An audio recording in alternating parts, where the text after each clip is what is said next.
Group, PRG, a leading research and publishing company specializing in information-intensive industries.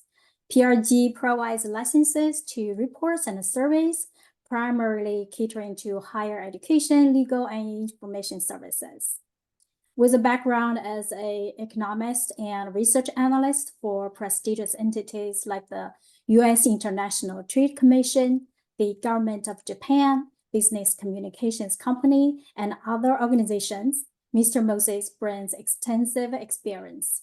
He's also a consultant to various governments and corporations, and an author of numerous research studies and articles published by esteemed organizations, including the Economist publications, the Financial Times, Packaged Facts, the American Management Association, and the Journal of Commerce. Mr. Moses holds a MA in Public Affairs and Economics from Columbia University's School of International and Public Affairs.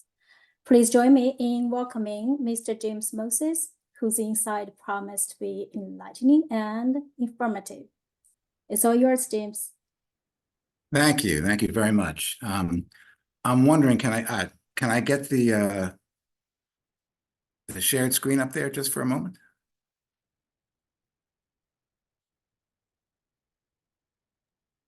You can go ahead and share your screen now. Yeah, here we go. Okay, great. So today I'll be presenting selected results from about 10 surveys of librarians and higher education faculty about their use of emerging AI applications such as ChatGPT and Bard and AI-enabled Bing. And in the first part of the discussion, I'll talk about generally how faculty are using these applications. And then I'll take a look at how librarians, academic librarians, are using them. And then I'll try to give you a sense of what faculty are expecting from their librarians in this area. I'll try to give you a sense of the extent of use, of patterns of use, and maybe a sense of what might be coming. So, first of all, how are faculty using these applications? How much are they using them? What are the demographics of use? Over the past year, we've interviewed about 2,000 higher education faculty on these issues. And in a little summary, I can say that about 5% of faculty are using these applications very intensively. Another 30% or so are using them habitually, if not frequently. And in this group, they're kind of planning to study it more, and they're playing around with it, and they're slowly integrating it into their work habits. The majority of faculty, probably about 2/3 of faculty, are really not using AI at all. And often they have fairly negative views of AI generally. They think it's overhyped, or they think it's a destructive force, or they think it just doesn't really impact their field. A good percentage of these people still think it's going to impact them eventually, but right now they tend to be fairly close to it. If you look up at Exhibit 1, this is a survey of about 777 higher education faculty, and it shows that overall use is relatively modest. They're only averaging, for say, ChatGPT, about 11 minutes a week. But keep in mind that that's averaged over all faculty, including the 2/3 that aren't using it at all. So the average user might be using it maybe 30, 35 minutes a week. And the more intensive users tend to be using it for 2 to 3 hours a week. If you scroll down a bit, and you can see it varies a lot by field. It's tough to get really good data here because a lot of the volume is in a relatively small number of users.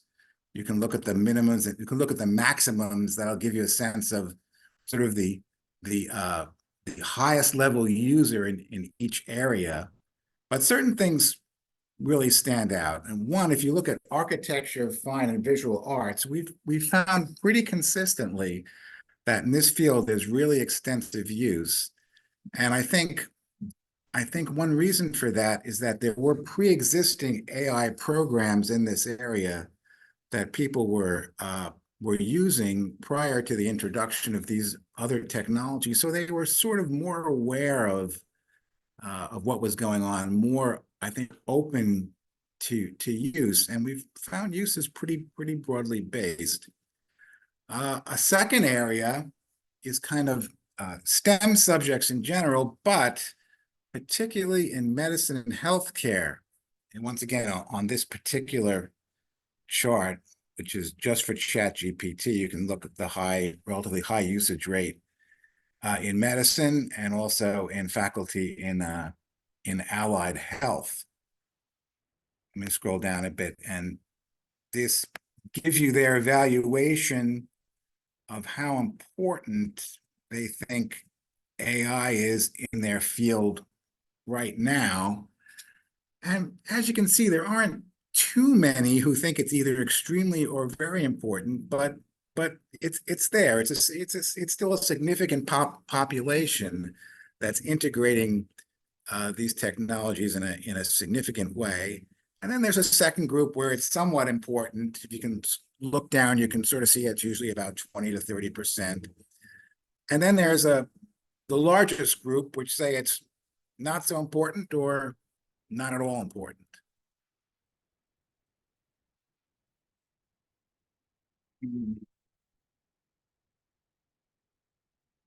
Now, ChatGPT is really very dominant, and this kind of surprised me, frankly, because I don't know if the merits of the program really justify the lead in use that it has in higher education. The program was introduced first, and it did have a kind of a first user lead, but what we found generally is that use of ChatGPT exceeds that of either AI-enabled Bing or Bard by a factor of 7 or 8 to 1, which I guess I found surprising. And I thought to myself that I wonder if in this field it's going to be similar to the way things were in social media and in the early years of the personal computer industry, when Windows became so dominant, or in social media where Facebook became so dominant. I'm wondering what kind of network effects there are when a group becomes accustomed to using one program and that forces the others out. It's hard to say, but at this point, I'll say that ChatGPT seems far more dominant than I thought it would be, and maybe more dominant than it should be, just given the kind of merits of the program versus the merits of the other programs. Another big area of use that we've found is in college administration. And what we found is that this kind of mirrors what's happening in the business world. In the business world, there's a lot of conflict between company management that has a lot of suspicion about various aspects of AI, but particularly its security aspects, and line workers who are often using it even despite admonitions from company management that it's in some cases even banned. In academic administration, we're finding heavy use in areas that we think come under a lot of kind of competitive pressure, I guess. People in college marketing, people in fundraising, people in areas like this, I guess, I don't know, more business-oriented areas, if that's the right word, or more areas that are under competitive pressure, that there's some kind of dynamic going on where the productivity gains are high enough in these areas that that administrators in these areas and their immediate employees feel that they just have to be using these programs. And use of these programs is pretty high, we found, in this area, as I think you can see. Here's the use of ChatGPT by college marketing officials, the percentage that are using it. It's really pretty high.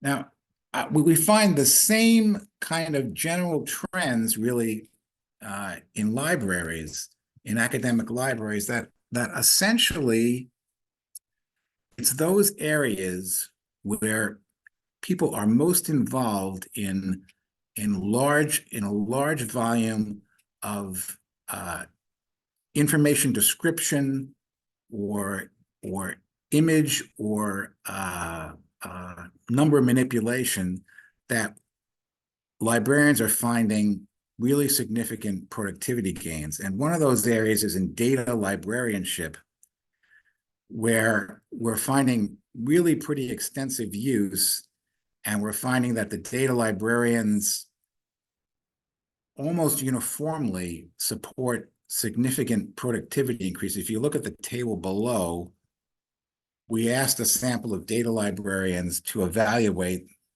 their use of AI, and we asked them how much more productive did it make them. And I think the thing here is to look at the ratio between those who say it was no real change, which is maybe 17.24%, to the ratio of those who say it made them more productive, sometimes dramatically more productive. And you can see it's really quite impressive.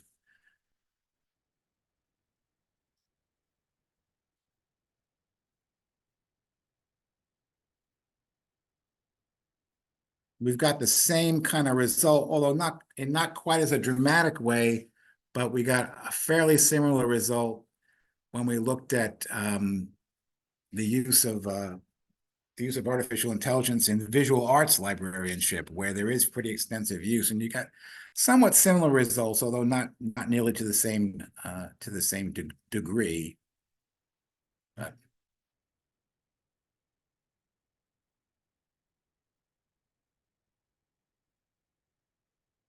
we were a little bit disappointed in use in academic library licensing and acquisitions.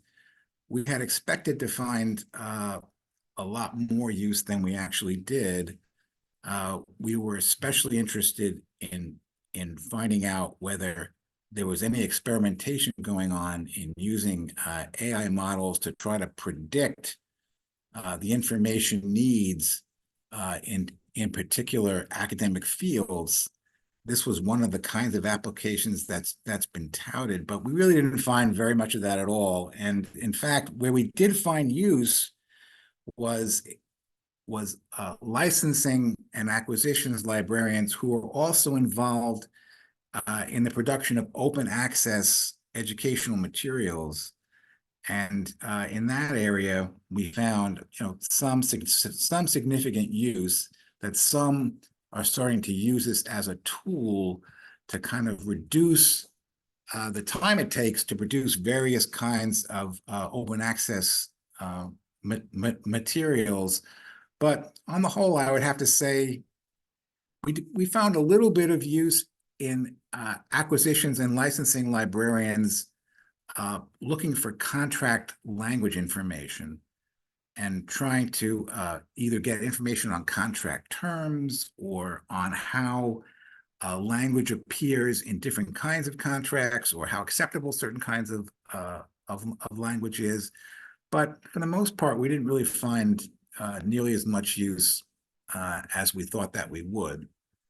But one area where we found really a dramatic amount of use was in academic library cataloging. Catalogers seem to have jumped on AI pretty aggressively, and most seem to be using some form of AI. About half are using ChatGPT, and another 15 or 20% are each using either a Bard or an AI-enabled Bing. And they're using it especially for the description of content, for ancillary content. They're doing a lot of that, and it's becoming, I think, integrated into their work habits. And we've seen this consistently where there's really large bodies of work to be done, where that work tends to be measured, where there's some kind of measure of productivity, and sometimes there is in cataloging, that's where use tends to take off and tends to kind of have a logic of its own. And also that's where people tend to make an effort to offset some of the obvious problems in AI. One of the biggest ones, of course, is the hallucination problem of AI literally making up sources. And what we've found is that in these really heavy information intensive tasks, that people have made a kind of pragmatic judgment. They said, yes, it occasionally leads us astray, but the gains we get from the research efficiencies that we get far outweigh these problematic issues, and we can spend time taking care of those problematic issues and still come way out ahead in terms of quality and work productivity. And there's a certain kind of, I don't know how to explain it, there's a certain kind of person, an academic and librarian out there that's kind of learning how to do this and coming up with methodologies how to do this and prompts of how to do this, how to minimize the deficiencies of the technology, and yet garner its benefits. And I think that opens up kind of another area that we've seen, and that is the idea of prompts being a kind of new form of intellectual property. This is now kind of on a very informal level.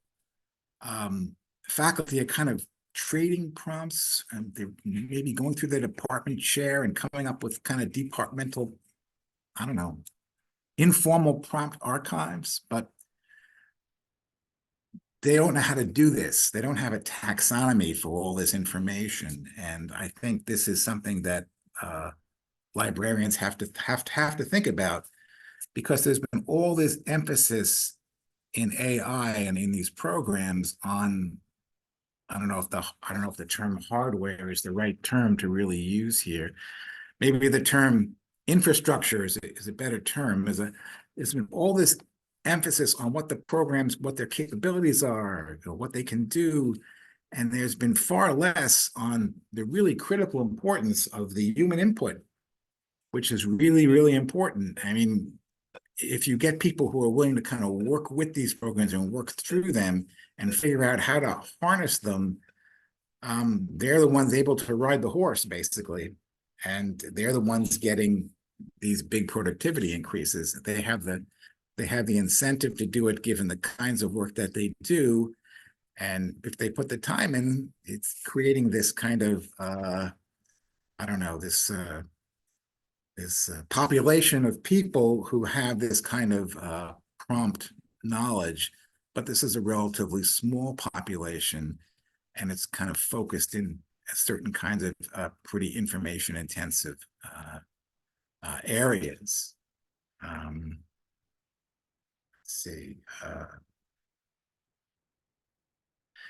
I think it's interesting to point out, the U.S. Department of Labor came out with new productivity figures a couple of days ago.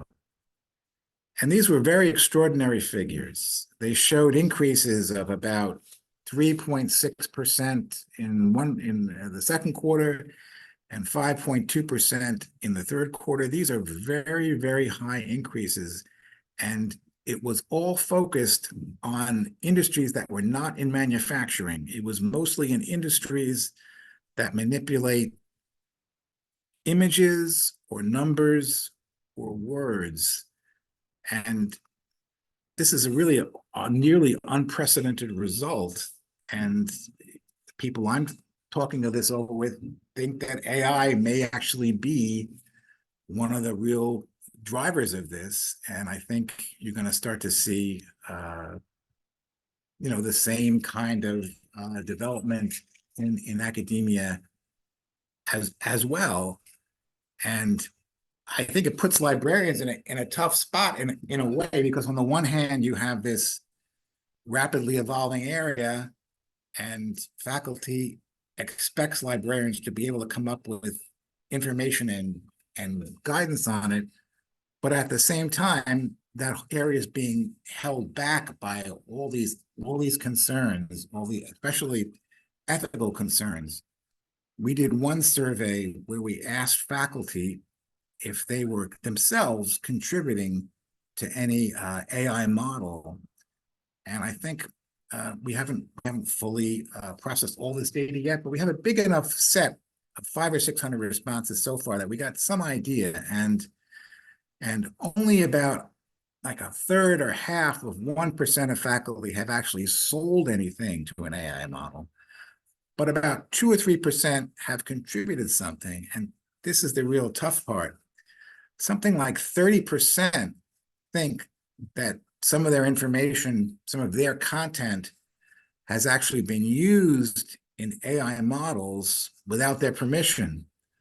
So of course, this creates a lot of resentment and creates there's just a whole lot of ethical questions, and there's literally a sense out there among some faculty that, I don't know, AI is immoral, or I don't know, it fosters cheating, and it fosters theft of intellectual property, and I don't know, we're going to lose control of it and it's going to take over the world, or whatever it is. These kinds of notions are pretty deeply rooted in the academic community right now. And yet at the same time, you get this, I don't know, this vanguard of sorts that's really deploying these technologies in a very aggressive way. And I guess I kind of see these two things are kind of going to be colliding over the next couple of years. And that kind of makes it a little bit more, more difficult, I guess, to figure out what your role really. James, can I cut in for a second? There Sure. was a question pertinent to a little bit higher above, but since we're still talking about librarians, they wanted the librarians, how you defined them. How did you define data librarians, catalogers, metadata librarians? Because it says I'm a cataloger and I haven't heard about widespread or even any use of AI in cataloging, and I've been looking, except maybe among the large R1 libraries. Yeah, I'll tell you, the surveys that we do in these very specific library areas are different from the surveys we do more broadly of faculty. The broad faculty surveys are representative samples of big defined populations. When it comes to the library surveys, you have often used listservs, and there is some self-selection that we tend to be getting a vanguard, I think, more than an absolutely random sample. So I think it's true that there's more activity in the research universities, but actually in cataloging, we found quite a lot, actually. I don't know what to say, except that we have found a fair amount in cataloging. In terms of data librarianship, it's mostly people involved in data archiving and helping faculty to meet various kinds of data requirements. That's the population that we were looking at. Does that answer the question? It was one of the attendees' questions, not mine. Sure. Let's see, where was I here? Okay. Yeah, let's see. Where were we? Let's see. I wanted to take a look in closing here at just about how faculty are viewing the role of the library in the development of AI. What do they expect? What are they looking for? We asked them, have they ever taken a webinar or attended a workshop on any aspect of artificial intelligence hosted or presented by their institutional academic library? And the numbers were pretty high, close to 29%. And we found that this was particularly true among faculty that are not tenured, but on a tenured track. And that group seems much more aggressive in seeking out information about how to use AI than either tenured faculty or untenured faculty who aren't on a tenured track. And I guess that sort of fits into the narrative that we're finding, that people who are in an environment where they're more competitively pressed, those people seek out AI more aggressively, right? We've also seen a lot from foreign faculty and foreign-born faculty and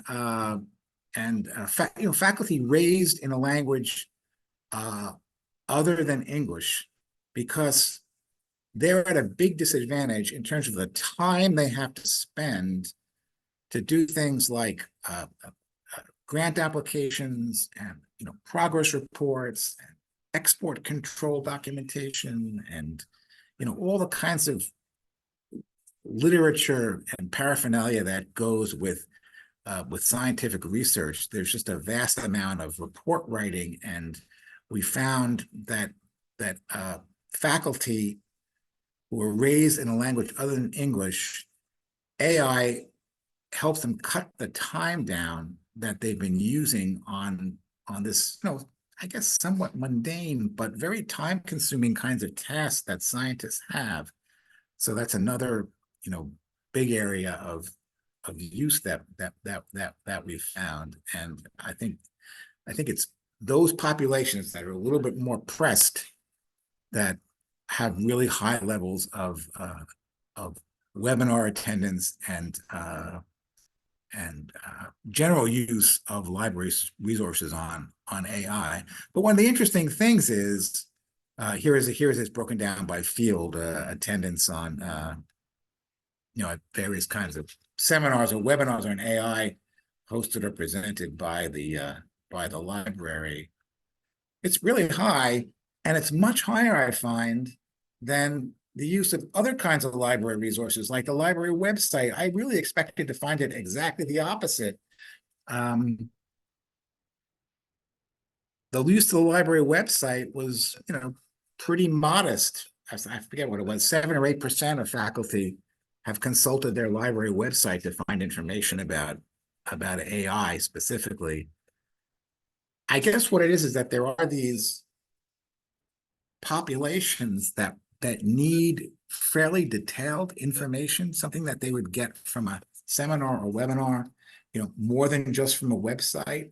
And the vast majority of faculty are kind of indifferent or hostile to AI, but there are these populations that are, really moving into it pretty aggressively. And I guess they need more than just what they've been getting here and there from their centers of teaching and learning, which have been, I think, one of the sort of prime movers about publicizing use of AI or coming up with guidelines on use of AI in higher education. I think some of this is going to start to shift. We asked them about the prompt libraries, and we asked them, are their libraries offering them any help in this area? Most of them weren't even sure, but 15% of them said, yeah, they offer me help. I'm not sure what they meant by that. But we're finding, we asked them, does your library have a specialized AI librarian or a dedicated AI librarian? And 4% of them said yes. And mostly these were in, if you can see here, mostly they're in the research-oriented universities, but it was fairly broadly based. There's this small community of aggressive AI users that kind of need fairly significant, hand-holding, or they kind of feel pressed to use AI, or I don't know, their competitors are using it in a way, and so they're seeking out in information. They're looking. I think that about wraps it up for me. I'm Well, ready. James, you're not off the hook yet, because we've got some Sure. great questions Sure. that are starting to trickle in. Sure. And if you look in the Q&A feature for Zoom, you'll see that Gidget asks, can you provide specific examples of how AI is being used in technical services librarianship? And what areas of technical services do you see as where the data can be easily reviewed for accuracy? Yeah, it's a good question. I think mostly it's in cataloging, and it was a little bit in things like translation, and most of it is in getting ancillary information useful in cataloging. That's most what I've seen. I'd have to go over. There's a lot of data in the report. I'd have to. I don't have that at hand, unfortunately. But we asked about 10 different cataloging functions. I don't know. I don't have that offhand. I'm sorry. Okay, we've got another question too from Faye, and it's in the chat.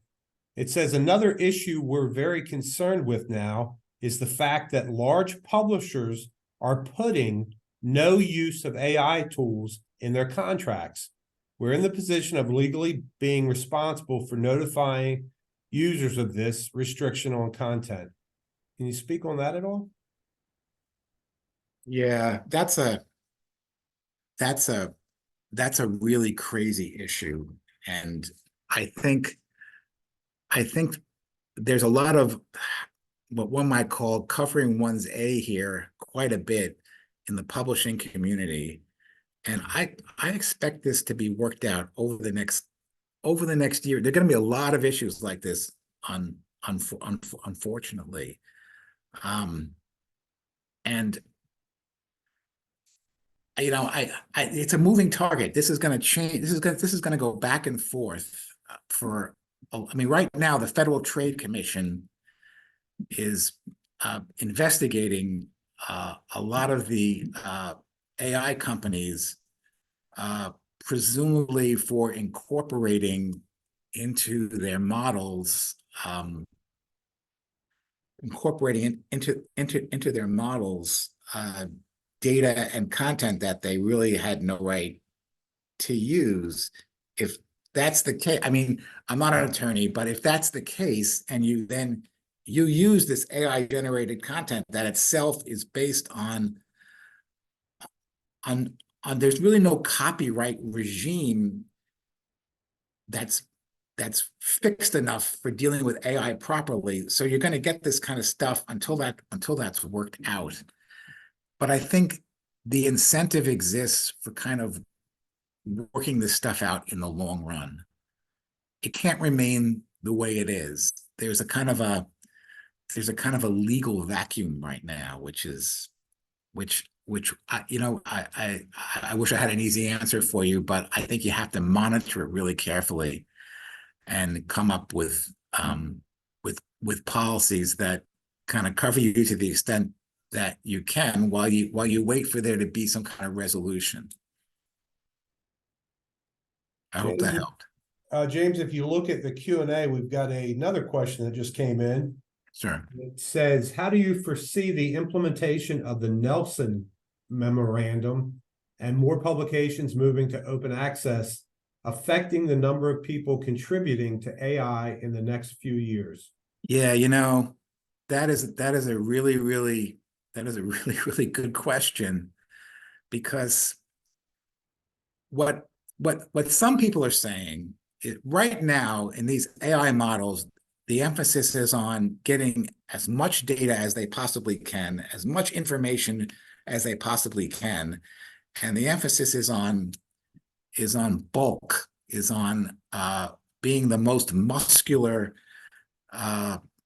application, having the most data and the most content. But what some people are saying, that once some of these copyright kind of issues are worked out, that the companies will start to shift to models that are much more sector specific and that involve much more high value added data, more specific data. So, for example, you could have an AI devoted solely to biology or solely to lab management, right? And you might want lab notes and from thousands of universities over the last 20 years, because you want that AI model to be able to answer a question about what happens when you have a spill of a certain kind of chemical. And right now, the general AI models are not really good at coming up with an answer to something like that. But these more specific models, which I can't imagine are going to be free, these are going to be, it's going to mean that a lot of content that a lot of people think of as not being valuable may in fact have some kind of economic value. And as having economic value, there may be a greater hesitancy to make it completely open access. I don't know. It's a lot's going to change, I think, once these models become much more specific and they go after a lot of information that universities have. I think people in digital repositories and content producers in universities and colleges in general have to give, long thought to that issue.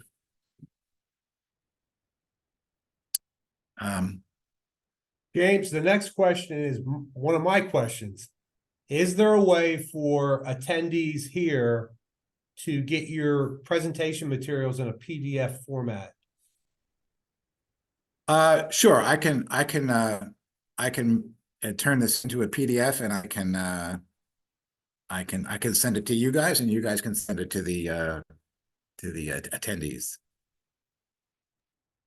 James, I have a question.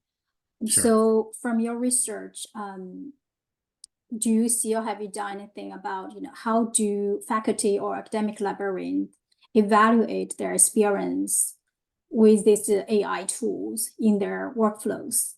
So specifically, if there are any metrics, criteria are commonly used to assess the effectiveness of AI, like ChatGPT and NVIDIA in their task? Yeah, I don't think I've asked them whether the only productivity measure that I have, and it's a crude measure, unfortunately, I've asked them, how much more productive has AI made you in your work in general when you use it? And I've worded this question differently in different ways, but fundamentally, the instruction is you have a certain quantitative output and you have a certain quality of that output, right? If you maintain the same level of quality and you increase your output 10%, then you've increased your productivity 10%. And it's a crude measure, but that's the only measure we've got so far. I'm sure out there somewhere there are business schools looking at this whole issue of, I'm not sure if they're doing it in academia itself, but there has to be a developing industry about this, or developing kind of research mandate to do this, because there were all these questions floating around in the broader society of, this sudden big increase in productivity, is it because of AI, which it seems to be, because it's really coming from those industries where the manipulation of ideas and numbers, means the most. But I guess my short answer to you is, unfortunately, I don't have that kind of data, but the measures I have are, just more approximate.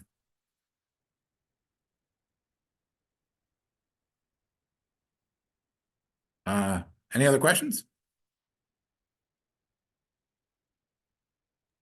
Maybe another question here. So, I think there's like a comments about noticing some of the challenges, issues we're facing, like in the contract with the AI. So from your research, have there been any other challenges faced by like librarians or faculties while they integrating AI into their work? I'm not sure. I'm not sure. It's a very open-ended kind of question, I guess. Yeah. So, for example, you mentioned, you interview like a faculty, right, at the beginning, and from your conversation with the faculty, what are the challenges that faculty are facing while they integrating AI into their work? Or just from your survey, librarians, are there any other challenges you observe from your research?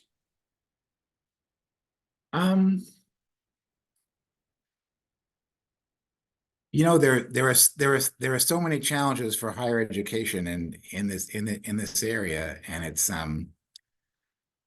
I think what strikes me, to me, two things strike me the most, right? I mean, one is that this is a very impressive technology that does lead to significant productivity improvements. And so it's unstoppable on a certain level, because the normal competitive dynamic of society is pushing it forward. That's, I guess, the good side. And the bad side is the whole legal framework for this is very unclear and screwy and troubling. And it's almost like you can't not use it, but if you do use it, be aware of the issues and problems. And in a very practical way, the people who are using it most effectively, one guy had a funny comment. One of the people wrote it in one of the open-ended questions. He said, well, it's like having, a graduate student who gets 5 times as much work done as any other graduate student that you've ever had. But, every once in a while he comes in drunk and breaks something in your lab, or makes something up. I mean, this is kind of what it is. And the people who are using it best understand where it can go wrong, and allocate time to take care of that. And if you're only using it sort of casually here and there, it's really not worth putting the time and trouble in to figure out how to do that.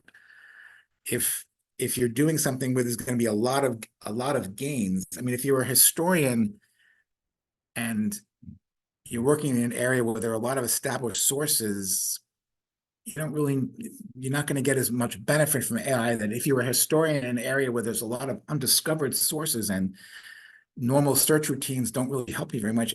AI can uncover a whole lot of things that you would never have found out about. And along the way, it may make up a few things too, but that's absolutely worth it to you. So for a certain kind of individual, it's really key. So it's coming, but yeah, there are all kinds of, bad questions, I mean, I mean, 30% of faculty think that someone has seized their information, used it without their permission. That's an incredible figure when you think about it. I don't know if that's true, by the way. It may just be a kind of I mean, there was a certain amount of hype in this area, a certain amount of nervousness, I mean, and I don't know, but the fact that even that people think that, that's concerning, right? People, and it's going to discourage people from using the technology too.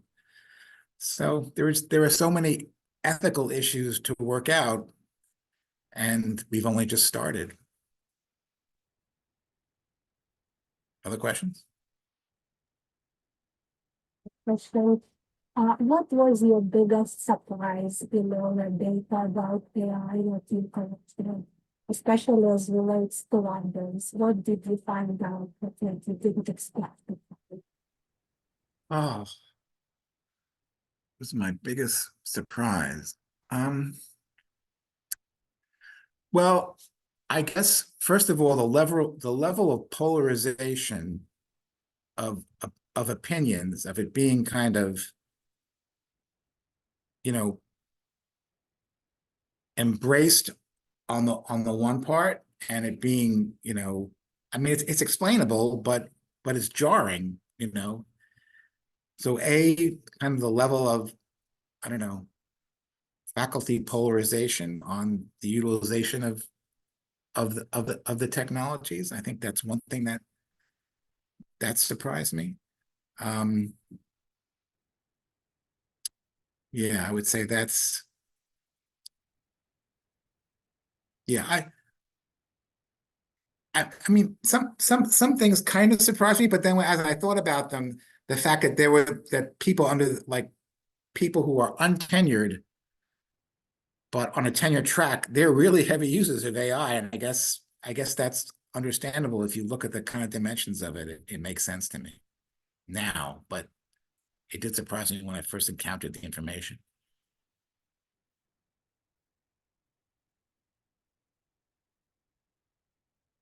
Maybe one more thing. Maybe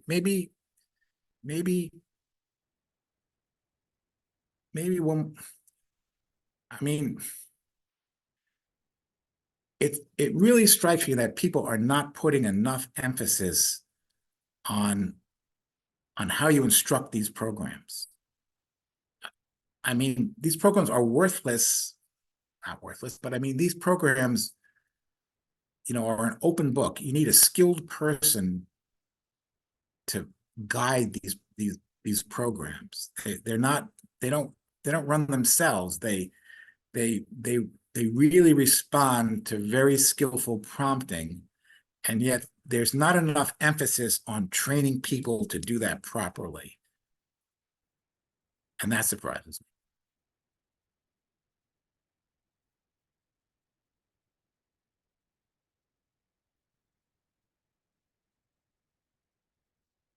Well, I hope you'll all take a look at our website, www.primaryresearch.com, and we have licenses, and we sell individual reports too, and we're open to consortia contracts and whatever else. Well, thanks everybody for coming to today's webinar. If you have any more questions, feel free to put them in the chat so James can field them. And if not, please take the time to fill out the survey that was posted in the chat. And please join me in thanking James again for presenting this material, and I wish everyone a very, very happy holiday. Right. Thank you very much, James.